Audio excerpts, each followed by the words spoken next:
envie de dire plus, je connais des choses, alors s'il me provoque, je vais dire des choses extrêmement graves. Je demande à ces responsables de se tenir tranquilles.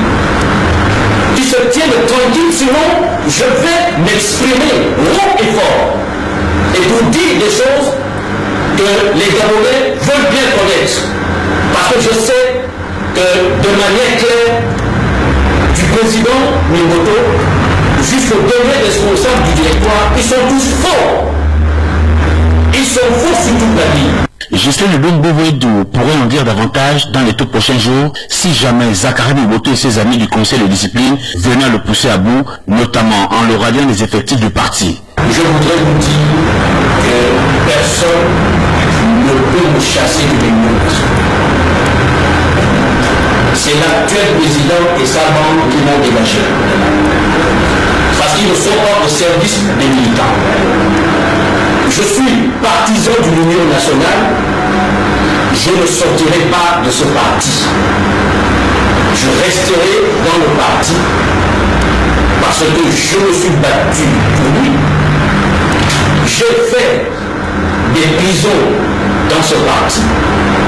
Non pas pour me montrer comme étant le garçon le plus vaillant, mais c'est parce que je crois à l'alternance. Autre grief porté à l'ancien étudiant au département de sociologie et leader étudiantin à l'université Mabongo, son soutien à la nomination d'Estelle Ondor au gouvernement en qualité de ministre de l'économie forestière. Vous êtes sérieux?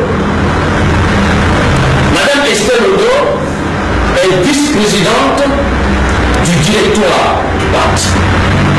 À ce titre, elle est militante, comme moi, de ce parti.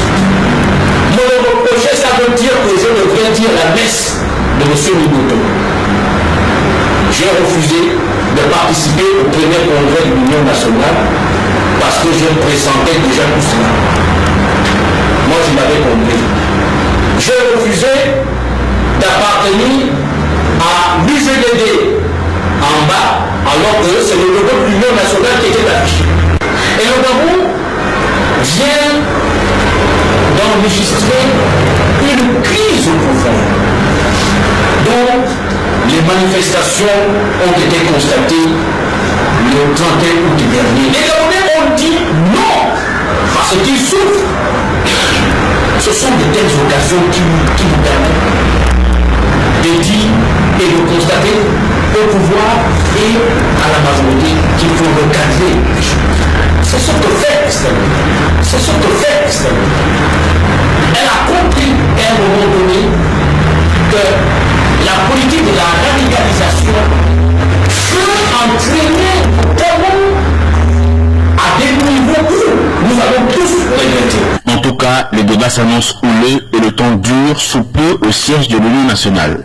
Le conseil de discipline s'achèvera-t-il sur un seul recadrage de membres ou décidera plutôt de son exclusion définitive? Rendez-vous le 27 décembre prochain au quartier Ancès Blaga.